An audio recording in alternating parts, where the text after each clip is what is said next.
La situation du tribunal d'appel du Canada, vous le savez, nous a préoccupés au cours de la dernière année. La question va revenir au cours de la présente Assemblée.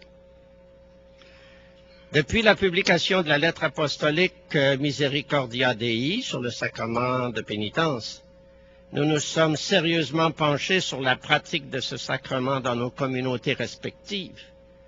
Bien que notre cheminement collectif ait requis de nombreuses discussions et une réflexion en profondeur sur nos pratiques pastorales, nous sommes parvenus au seuil d'une nouvelle étape, celle de l'adoption imminente de notre décret sur le sacrement de la réconciliation.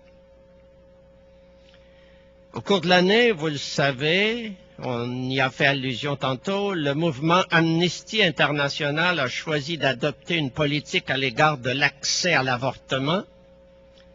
Bien que ce mouvement défende les droits des opprimés, des objecteurs de conscience et des sans-voix, ce qui est fort bien, et nous partageons tous ces objectifs, il est paradoxal que le plus petit, l'enfant à naître, soit mis en péril justement par ceux qui devraient les défendre. Des conversations ont été entreprises avec des responsables canadiens de ce mouvement, mais leur position demeure inchangée jusqu'à maintenant. Considérant que de nombreux catholiques soutiennent ce mouvement, nous serons appelés à discuter de cette question au cours de la présente Assemblée afin de mieux définir notre position. Un autre mouvement qui, celui-là, a fait l'objet d'une attention pastorale constante depuis de nombreuses années, a malheureusement consommé sa rupture avec l'Église. En effet, depuis la publication de la note doctrinale sur l'armée de Marie en 2001 et des efforts répétés de l'archevêque de Québec et du commissaire pontifical auprès des fils de Marie, les adeptes de l'armée de Marie et de ses groupes affiliés ont persisté à se distancer de l'Église, allant jusqu'à s'en exclure totalement. La déclaration de la Congrégation pour la doctrine de la foi le 11 juillet dernier, 2007, a confirmé cette rupture. Ces questions fort préoccupantes ne sont pas l'unique lot de la mission de notre conférence. Des projets mobilisateurs sont à l'ordre du jour et suscitent enthousiasme et espérance. Parmi ceux-ci, il y a eu les divers préparatifs en vue du Congrès eucharistique international de 2008. Le comité organisateur de Québec, sous la direction de M. le cardinal Ouellet, a poursuivi son travail et tout laisse présager que cette rencontre internationale constituera un événement marquant dans l'histoire de l'Église au Canada.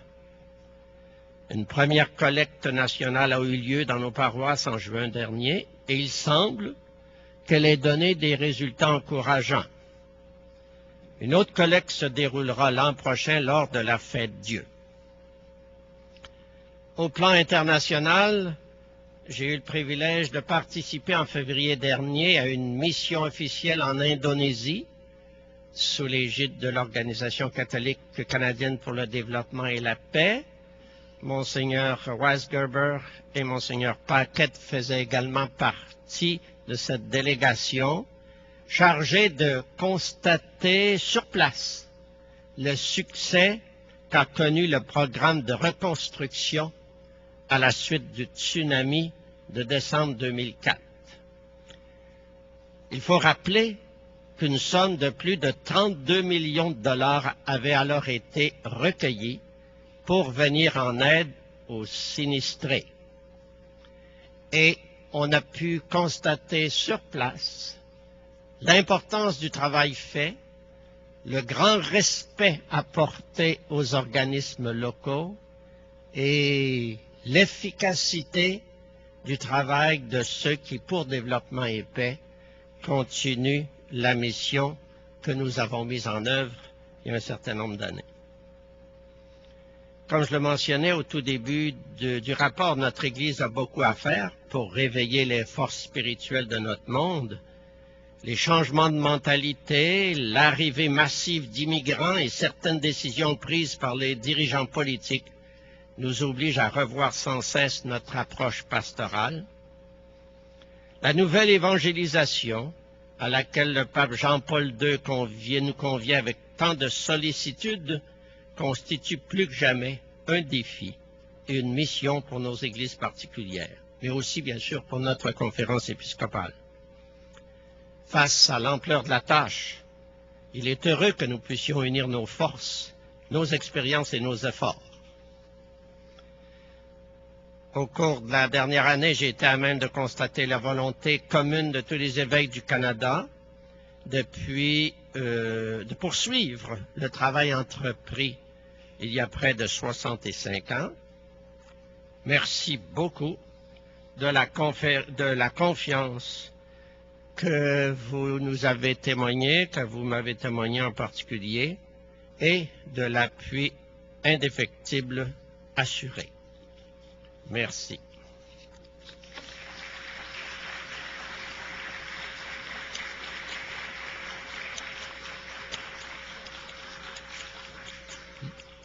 Est-ce qu'il y a des questions à poser